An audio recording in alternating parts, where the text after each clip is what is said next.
नमस्कार दोस्तों, स्वागत है आप सभी का एक बार फिर से आपके अपने इस YouTube चैनल पर। दोस्तों, जैसा कि आप सभी को पता चल चुका है कि सीटेट की ऑफिशियल आंसर की आ चुकी है और मुझे उम्मीद है कि आप में से बहुत सारे लोगों ने अपने आंसर्स मैच कर लिए होंगे। लेकिन अब आप में से बहुत सारे लोगों का सवाल ये है कि हमारे बहुत सारे क्वेश्चंस ऐसे हैं जिन पर हमें डाउट है और क्या हमें उन्हें चैलेंज करना चाहिए या नहीं करना चाहिए। तो इस वीडियो में हम डिटेल में समझेंगे कि हमें किन क्वेश्चंस को चैलेंज करना चाहिए, किस बेस पे करना चाहिए। क्योंकि देखिए, चैलेंज करना इतना आसान नहीं है। बहुत सारे इसमें चीजें हैं जिसको हम डिटेल में समझेंगे। वीडियो की शुरुआत करते हैं। वीडियो पसंद आए तो लाइक करिएगा और चैनल पर नए तो सब्सक्राइब कर दीजिएगा। चलिए आगे बढ़ते हैं। सबसे पहले मैं आपको कुछ इंपॉर्टेंट बातें समझा देता हूं। पहली चीज तो ये कि जो आंसर की आई है उसको चैलेंज करने के लिए जो डेट दी गई है वो दी गई है 24 जुलाई 2024 से लेकर के 26 जुलाई 2024 तक आप अप्लाई कर सकते हैं। तो ध्यान रखिएगा, आपके पास ज्यादा समय नहीं है, 2 दिन का समय आपको दिया गया है। उसके बाद ध्यान रखिएगा, जो फीस है वो 1000 रुपीज पर क्वेश्चन है। अगर आप एक क्वेश्चन को चैलेंज करते हैं तो उसके लिए आपको जो फीस है 1000 रुपये पे करनी पड़ेगी। बात करें लिमिट की, तो जो पब्लिक नोटिस जारी किया गया सीटेट की तरफ से उसमें ऐसा कुछ नहीं है कि कोई लिमिट लगाई गई है कि आप इतने ही क्वेश्चंस चैलेंज कर सकते हैं। अब इस केस में ऐसे बहुत सारे लोग हैं जो मुझे ये कह रहे हैं कि सर हमें तो पांच पांच छह छह क्वेश्चन पे डाउट लग रहा है, तो क्या हमें वो सारे चैलेंज करने चाहिए? क्योंकि अगर कोई 6 क्वेश्चन या 5 क्वेश्चन भी चैलेंज करता है तो कितनी फीस बन गई? 5000 रुपीज, जो कि एक बहुत बड़ा अमाउंट है आप सबके लिए। तो क्या ऐसे में हम कैसे डिसाइड करें कि भाई हमें किन क्वेश्चंस को चैलेंज करना है, किन को नहीं करना? क्योंकि देखिए, ऐसा तो नहीं है कि हम बहुत बड़े ज्ञानी हैं, हम जो सोचते हैं आंसर वही होता है। ठीक है, इसीलिए कुछ चीजें दिमाग में बिठा लीजिए क्वेश्चंस को चैलेंज करने से पहले। क्या है समझते हैं।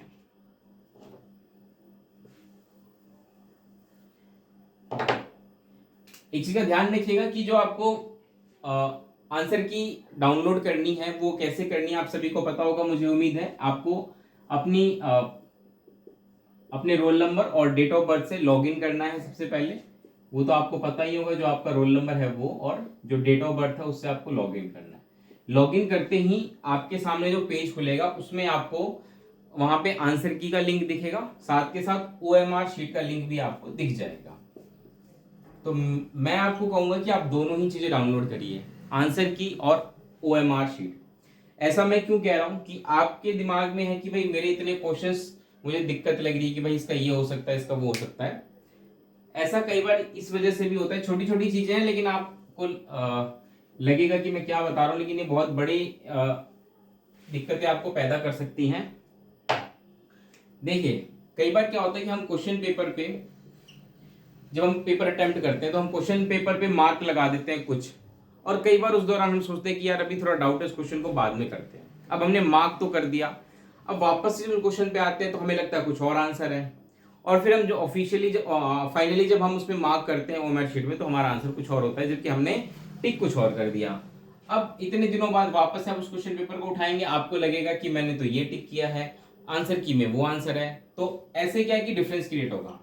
सबसे बेस्ट है आप ओएमआर शीट डाउनलोड करिए अपनी, और ओएमआर शीट से आप मैच करिए अपनी जो आंसर की आपको मिली है, इन दोनों को मैच करिए और फिर आप देखिए कि भाई आपके कौन से क्वेश्चंस ऐसे हैं जिनमें आपको डाउट हो रहा है कि नहीं इसका आंसर कुछ और होना चाहिए।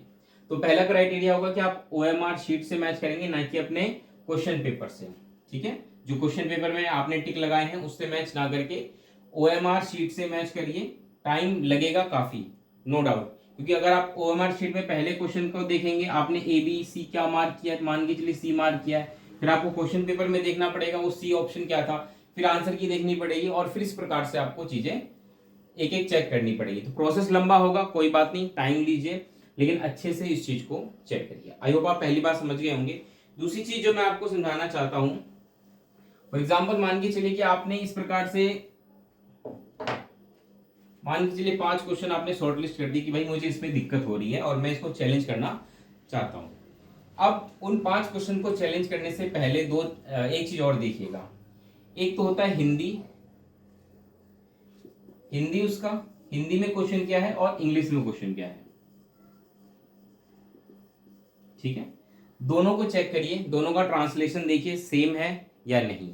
अगर ट्रांसलेशन में, मतलब ट्रांसलेशन करते वक्त मीनिंग में डिफरेंस आ जाता है कई बार, ये ऐसा सभी पेपर में होता है, बहुत बड़े बड़े यूपीएससी पेपर में भी हो जाता है कि जब इंग्लिश में कोई, हिंदी में कोई क्वेश्चन होता है या इंग्लिश में कोई क्वेश्चन होता है उसको हिंदी में जब ट्रांसलेट किया जाता है तो थोड़ा सा शब्दों का ऐसा इस्तेमाल कर दिया जाता है कि उसका अर्थ बदल जाता है।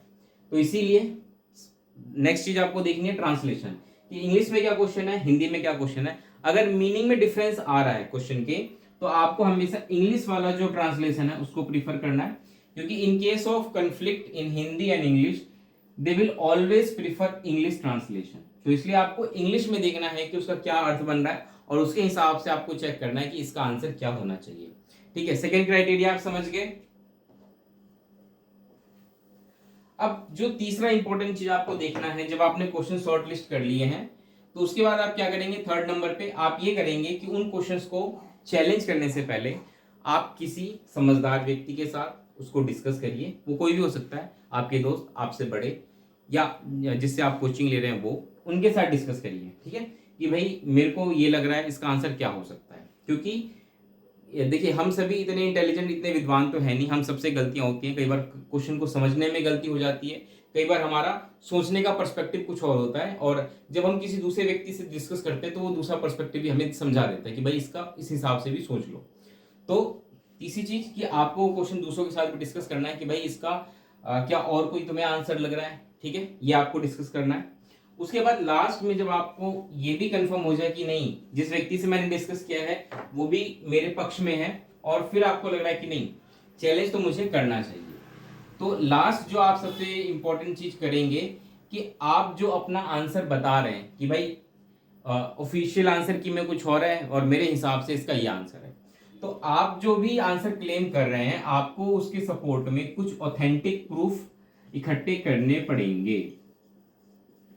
ठीक है, ऑथेंटिक प्रूफ, ध्यान दें ये ऑथेंटिक प्रूफ रिटन होना चाहिए।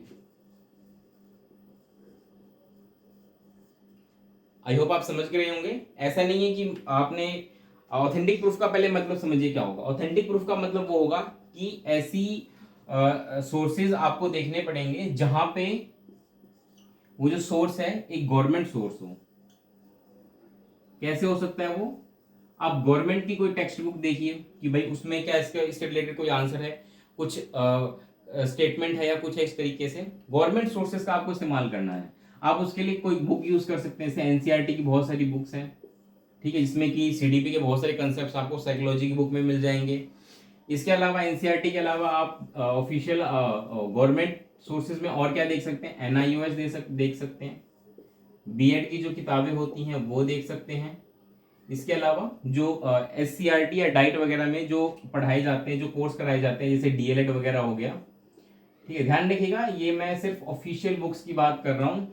आप किसी भी प्राइवेट पब्लिशर की बुक्स को as a authentic source claim नहीं कर सकते।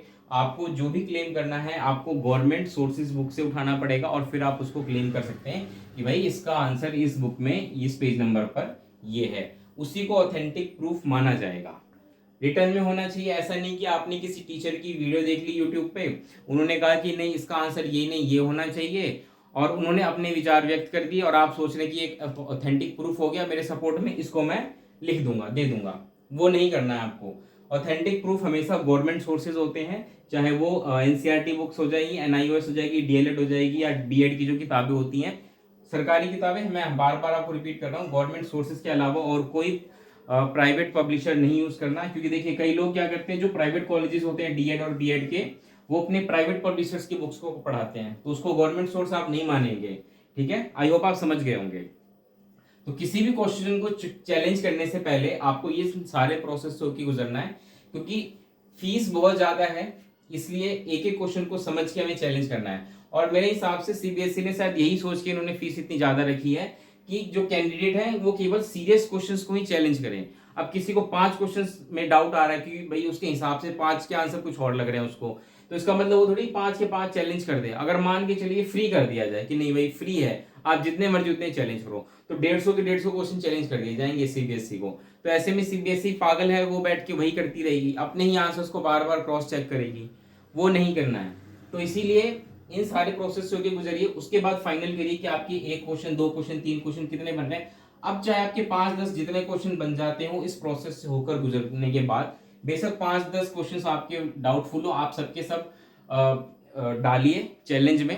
ठीक है, लेकिन हमेशा रिटर्न प्रूफ होना चाहिए आपके पास, कोई गवर्नमेंट सोर्स इन किताबों में से या कहीं से भी आप इकट्ठा करके उसको कर सकते हैं। ठीक है, इन बुक्स के अलावा आप गवर्नमेंट की बहुत सारी ऑफिशियल वेबसाइट्स होती हैं, इनसे रिलेटेड आप जैसे एजुकेशन मिनिस्ट्री की हो गई या और कोई हो गई, वहां पे कोई आपने ब्लॉग पढ़ लिया या आपने कोई आर्टिकल पढ़ लिया, वो सब ऑथेंटिक प्रूफ ही एक तरीके से, लेकिन गवर्नमेंट होना चाहिए। ठीक है, आई होप आप समझ गए होंगे। आप इन सब चीज को इकट्ठा करिए, उसके बाद आपको लग रहा है कि हाँ भाई अब मुझे कंफर्म है कि भाई मेरा आंसर ठीक है और सीबीएसई ने जो आंसर दिया है वो गलत है, उसके बाद आप उसको चैलेंज करिए। ऐसे में आपके पैसे वेस्ट नहीं जाएंगे और चांसेस है कि आपके पैसे बहुत ही कम, अगर आप इतने ज्यादा कॉन्फिडेंट हैं तब तो आपके मान के चलिए कि अगर आपने 5 क्वेश्चन चैलेंज किए तो हो सकता है 5 के 5 वो एक्सेप्ट कर ले, क्योंकि आप गवर्नमेंट सोर्स से एक ऑथेंटिक प्रूफ उनको रेफरेंस में दे रहे हैं। ठीक है, ये सारी चीजें आपको पहले से तैयार रखनी है। अब एक चीज और समझिए कि जब आप चैलेंज कर रहे होंगे तब आपको दो चीजों का ध्यान रखना है।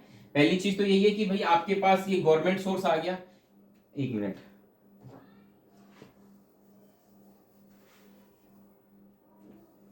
देखिए जब आप चैलेंज करेंगे तो पहली चीज का ध्यान तो आपको ये रखना है कि भाई मैं कोई ऑथेंटिक सोर्स दूंगा रेफरेंस में कि भाई इसके हिसाब से इसका ये आंसर है, इसलिए आप अपने आंसर को रिव्यू करें। ठीक है, तो एक तो ऑथेंटिक सोर्स मुझे देना है चैलेंज करते वक्त। दूसरी चीज जो मुझे ध्यान रखनी है, पेमेंट, कि अगर मैं पेमेंट कर रहा हूं तो पेमेंट मैं हमेशा अपने ही अकाउंट से करूंगा। कुछ लोग होते हैं जिन जो मतलब कैफे वगैरह में चले जाते हैं और उनके थ्रू उनका UPI, debit card, credit card use करके पेमेंट करते हैं। तो ऐसे में मान के चले अगर आपका क्वेश्चन एक्सेप्ट हो जाता है तो ये पैसे आपको रिफंड किए जाएंगे, क्योंकि आप बिल्कुल ठीक है, आपको ये पैसे वापस मिलेंगे। तो उस केस में क्या है कि पेमेंट फिर वो उसी पर्सन के अकाउंट पे चली जाएगी जिससे आपने पेमेंट किया है। तो आप हमेशा अपने ही पेमेंट मेथड का यूज करेंगे, या अपने आपके पास नहीं तो किसी रिलेटिव का यूज कर लीजिए, रिश्तेदार का यूज कर लीजिए। आज के समय में पेमेंट सबसे इजी वर्क है। ठीक है, तो इन चीजों का ध्यान रखने के बाद ही आप जो है अपना जो चैलेंज है वो डालेंगे।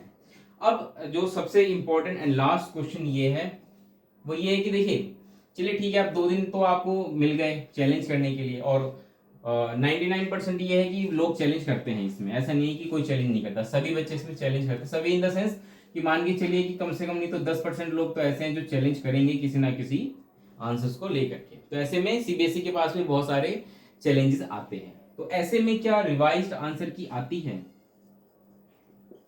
रिवाइज्ड आंसर की आती है, और अगर रिवाइज्ड आंसर की आती है तो उसमें कितना डिफरेंस क्रिएट हो सकता है, क्योंकि आप में से हो सकता है बहुत सारे लोग होंगे जिन्होंने अपने आंसर मैच किया होगा और अब आप बॉर्डर लाइन पर होंगे। जैसे कि आप में से बहुत ऐसे होंगे जिनके 80 मार्क्स होंगे, जिनको 82 लेना है, या जिनके 90 मार्क्स होंगे, ये बॉर्डर लाइन वाले बच्चे हैं। तो अब क्या किया जाए, क्या रिवाइज आंसर की आएगी? तो देखिए मैं आपको बता दूं कि जो जब आप कोई क्वेश्चन चैलेंज करते हैं तो सीबीएसई की तरफ से उनके एक्सपर्ट का एक पैनल होता है और वो उन आंसर्स को देखते हैं और फिर वो डिसाइड करते हैं कि भाई इसको एक्सेप्ट करना है या नहीं करना है। 99% केस में क्या होता है कि जो क्वेश्चंस होते हैं वो एज इट इज रहते हैं, जो उनके आंसर्स होते हैं सीबीएसई को एज इट इज रहते हैं। ओनली 1% एंड लेस देन 1% ऐसा होता है कि भाई कभी कोई गवर्नमेंट ऑथेंटिक सोर्स साथ में दे करके उस आंसर्स को एक्सेप्ट करती है सीबीएसई, अदरवाइज आंसर्स पहले जैसे ही रहते हैं। तो इसलिए जो लोग बॉर्डर लाइन पर हैं उनके आंसर्स में लगभग ना के बराबर उनको चेंज देखने को मिलेगा। जिनका सीटेट अभी मान के चलिए क्लियर हो रहा है, 2 नंबर भी अगर वो ऊपर है ना, मान के चलिए किसी को 82 लेना है और अगर वो 84 भी लेकर के आ रहे हैं, या 90 वाले 92 भी लेकर आ रहे हैं, तो 100% सिक्योर हैं, उनके मार्क्स नहीं घटेंगे, उनका सीटेट क्लियर है। ठीक है, तो इन चीजों को ध्यान रखकर ही आप अपने जो आंसर्स हैं जो आप चैलेंज करना चाहते हैं उनको करिए। अदरवाइज 10 बार सोचिए चैलेंज करने से पहले, क्योंकि आपके पैसे वेस्ट ना हो जाए। बाकी तो चीजें आपकी मर्जी है, आप जितने मर्जी उतने क्वेश्चन चैलेंज कर लीजिए अगर आपके पास पैसों का कोई इश्यू नहीं है। लेकिन फिर भी अगर आप ऐसा करते तो ये गलत भी है, क्योंकि जब आपको पता है कि भाई इसका आंसर ये मेरे हिसाब से जो मैं सोच रहा हूँ वो गलत है, फिर भी चैलेंज कर रहे हैं तो ठीक नहीं है। आप अपना भी टाइम वेस्ट कर रहे हैं और सीबीएसई का भी टाइम वेस्ट कर रहे हैं। तो ऐसा नहीं करना है, आपको इन चीज़ों का ध्यान रखना है। आपको 2 दिन का समय मिला है, उसके बाद अगले 1 हफ्ते में आपको रिवाइज आंसर की अगर आनी होगी तो अगले 1 हफ्ते में आ जाएगी।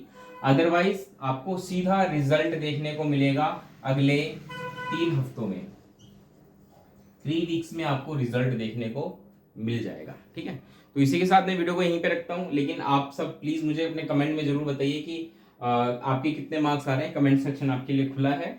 और क्या आपको किसी क्वेश्चन में डाउट लग रहा है कि भाई इसका आंसर ये होना चाहिए, और इसको सीबीएसई ने वो कुछ और आंसर दे रखा, तो उसको भी आप कमेंट बॉक्स में जरूर लिखिए, उसको मैं भी देखूंगा कि भाई हाँ अगर ऐसा कुछ है तो मैं भी कोशिश करूंगा आपके लिए कि कुछ गवर्नमेंट ऑथेंटिक सोर्स अगर मुझे मिल सकते हैं आपके सपोर्ट में तो मैं इकट्ठे करूंगा। और इस प्रकार से अगर आपको लगता है कि हाँ सच में कोई क्वेश्चन चैलेंज करने वाला है तो जरूर करेंगे। तो इस वीडियो में इतना ही रखते हैं, कैसी लगी वीडियो बताइएगा, पसंद आई तो लाइक करिएगा, अपने दोस्तों तक शेयर करिएगा। मिलते हैं दोस्तों अगली वीडियो में, तब तक के लिए नमस्कार, धन्यवाद।